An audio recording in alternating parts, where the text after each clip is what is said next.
Afternoon po mga kababayan, ma'am sir, this is John, the Filipino channel, ang inyong pong lingkod. So today is September 20 September 7 pa lang, 2025. At tayo ngayon ay papunta dyan yan sa may South Supermarket entrance. Dito yan sa may MacArthur Highway, Maninta, Valenzuela po ito. Karuhatan pa lang. Karuhatan, Valenzuela. At dadalhin natin sa may Padrigal extension sa may Karuhatan, Valenzuela pa rin. Okay, so magbabalik po tayo mamaya unti po pag nakuha na po natin sila disclaimer na po. Ang content po natin ay kalsada at hindi ang passenger. Kaya nga naman sakasakali man po na may marinig kayo mga pangalan ng lugar, pangalan ng organisasyon, si government or private man yan, ay wala pong kinalaman ng channel na ito at wala pong pinapatungkulan. Lahat po ng pinag-uusapan dito ay pawang dito lamang po yan sa loob at wala pong pinapatungkulan sa labas. So po, so magbabalik po tayo mamaya mati pag nakuha na po natin sila.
Hello po, good afternoon po.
Self-paid po yun, ano? Sir? Yes po, ma'am.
Ito po?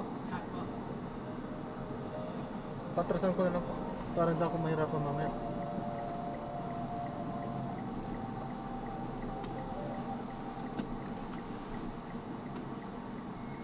Hindi ko kaya niya.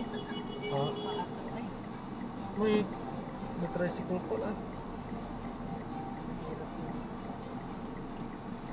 Welcome to AWR 89.1 FM, your voice of hope in the heart of Manila.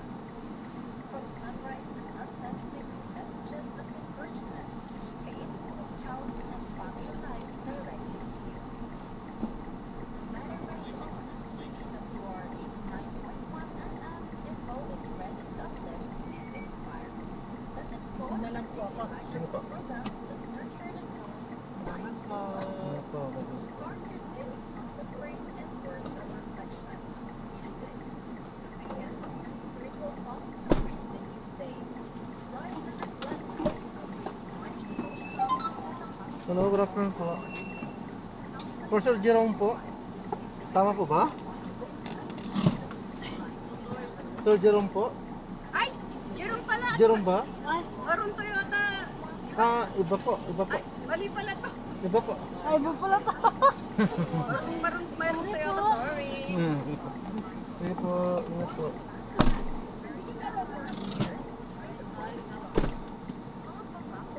God's promises that never fail, offering hope and assurance.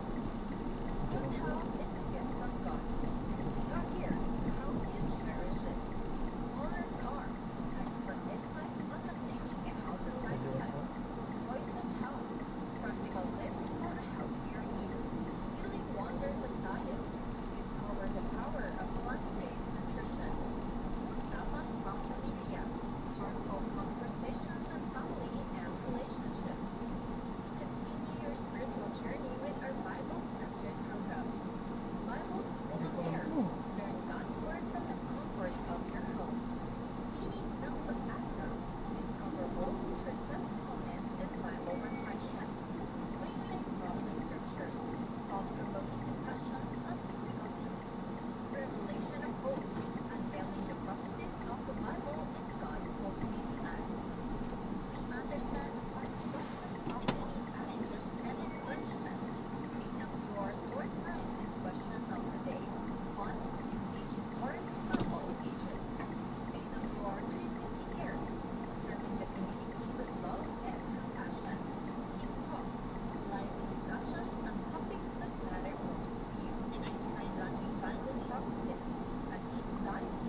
natin sila.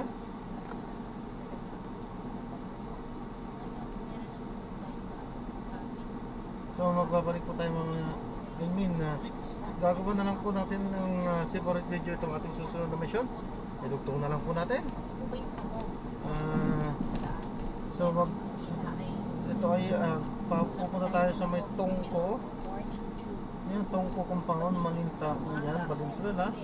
At yan ang pick up area natin. At dadalhin po natin sa may Dalandanan, sa may E. Steven South Street, Dalandanan, Valenzuela po yan. Okay. So magbabalik po tayo mamaya konti. Pag nakuha na po natin sila, disclaimer mo lamang po. Ang content po natin ay kalsada at hindi ang passenger. Kaya naman, sakali mo po na may marinig kayo ng mga pangalan ng lugar, pangalan ng tao, pangalan ng organizations, government or private man yan, ay wala pong kinalaman ang channel na ito at wala pong kinapatungkulan.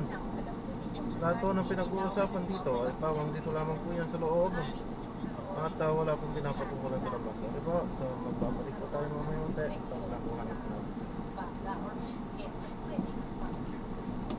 Pero kung the mere fact na mukha, malamigang ka, ay hindi ito related or hindi directly related sa ikaw, ako kaya sabi ko kung malayo na huwag ilan sa iyo na to, baka ikaw ay nakapot niya. Pwede nga po yung nilamig, no? Kasi pagka nilamig ang isang tao, nag-chill sa titinaw, there's a chance na medyo bakterya ng katawan mo, tumapang ka ba at maaaring magapi ang iyong kalusugan or ang iyong resistensya. Pwede bumaba at pwede kang magkaroon ng infection sa baga at mag-pull niya ito o bubuhin ang isang bata or lalo na yung isa sa matanda ng una o extremes dahil iba ang resistensya kesa sa mga kabataan or yung nasa youth or yung adult. Matibay po kahit malamigan, no? Ngunit po sa mga magkakaedad, pag medyo hindi maganda ang hangin, lamigin po ay pwede po magkaroon ng infection sa lungs. Ngayon, pwede naman po sipon lamang yan, pwede ubo lamang. Ano ba yung pulmon niya? Yung pulmon niya ay pinakamalala na yun dahil nagkakaroon ng mismo pagbuo ng infection sa baga. Kung mga upper respiratory tract infection lamang o sipon lamang ay yung iba, yung lang po ay napipigilan na ng katawan or nalalabanan na. Ngunit kung mahina nga po ang resistensya, kaya meron po tayong tinatawag na community acquired pneumonia, no? Yung nakuha lang sa paligid-ligid.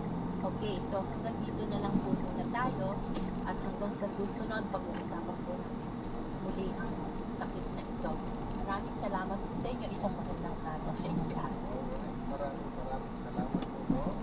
Ngayon po, tayo ay magpapatuloy sa ating pag-aaral, ating pong napag-aralan nung ating pong nakaraang pag-aaral ang patungkol sa banal na espiritu, ang kanyang mga gagawin, ano po ang kanyang mga tungkulin, kung paano tayo ay kanyang gagabayan sa lahat ng katotohanan, at kung paano tayo ihahanda niya sa araw ng paghuhukom, at kung paano tayo ay gagabayan sa araw-araw nating pamumuhay upang tayo po naman ay makapagbigay kalwalhatian sa Diyos at higit sa lahat masumpungan natin at maranasan natin yung tinatawag na buhay na walang hanggan, sapagkat ang buhay na walang hanggan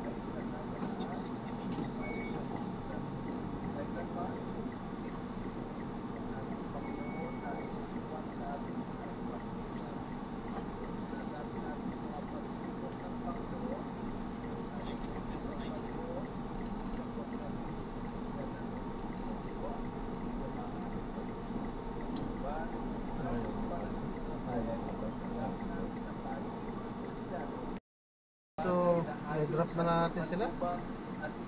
So maraming salamat po sa panonood. Ang panawagan ng Panginoon sa iyo Yan, this is Jem Borel, the Filipino channel lang inyong lingkod. Paalam po muna po sa mga tagal.